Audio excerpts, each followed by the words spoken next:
Hi, I'm Stacey Forrest, Chief Operating Officer of Thrive Support and Advocacy.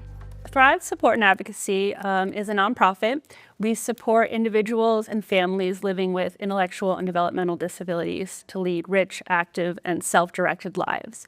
So we actually started in Marlborough 51 years ago, and at the time it was made of a group of families who wanted to have more opportunities for their children to socialize and to be out in the community. It was the period of deinstitutionalization, so they really wanted to see for their loved ones, for them to be active and engaged and living the kind of life they wanted them to. And so what started as a small group of a handful of parents and a handful of their children has really grown quite a bit. And what started in just Marlborough is now most of central Massachusetts. So our home base is here in Marlborough. We have a secondary office in Worcester.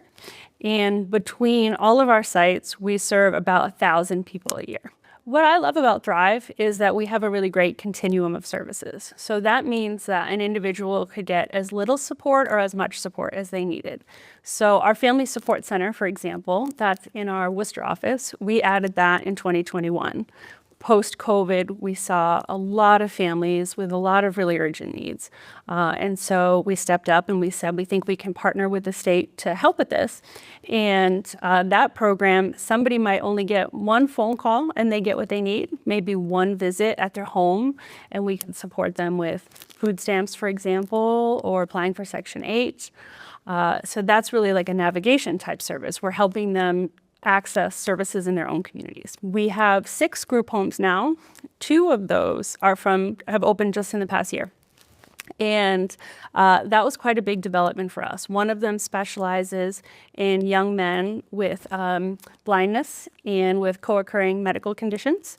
Another one is for young women who have histories of trauma. So there's been a lot of growth in need for small community-based homes. They're your neighbors. You wouldn't even realize that they were getting some extra supports. So that's our group home program. Also in the past year, we added 2 community-based day supports, which means that individuals can come to us during the day and we make sure that they're active and engaged and on a pathway to employment. So they can have a job coach, they can be doing life skills, they can be out in the community. So you can see there's a lot of different ways that we can help somebody that's really geared towards what they need. Social activities are what we're known for, and that's really what started Thrive. And about 6 days a week, most weeks, we have some type of programming going on. So during the day, we have adult afternoon communities where adults can come together and go on day trips, field trips. They bake together, they go to the movies, they go shopping, they go to museums. Just a really cool, let's get out in the community and spend time together kind of program. At nights in our Worcester office, we have a drop-in rec center where you can come in and use our really great rec space with video games, board games, crafts, things like that. We do a social night almost every Thursday where the individuals plan all the trips themselves. So they make a schedule for the month and we just support them in making that happen. We do bi-weekly dances at the AMVETS right here in Marlborough. And that's just a kind of a normalized adult 18 plus kind of dance for anybody who wants to join.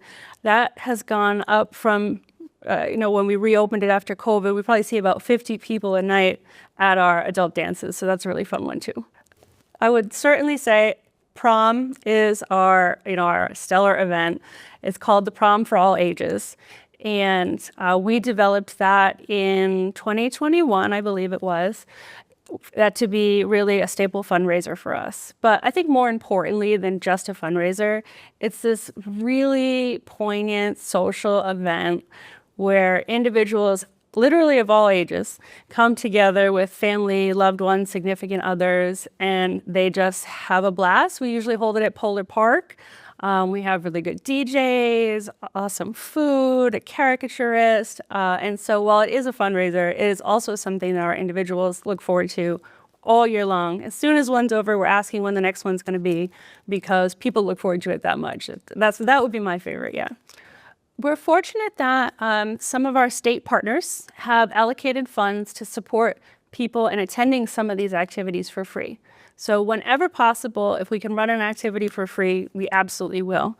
Some of them do have a small fee. I think, for example, the dance is about $15. So we try to keep it pretty manageable. But we do know that it can be expensive, so we're willing to work with people. Just reach out to us. If you contact us through the website, you can get a copy of our activity calendar. That will tell you 3 months worth of awesome activities that we have going on. You don't have to be a Thrive service recipient to go to them, which is awesome. You may have never done anything with Thrive before, and you see a dance that you or a loved one is excited to go to.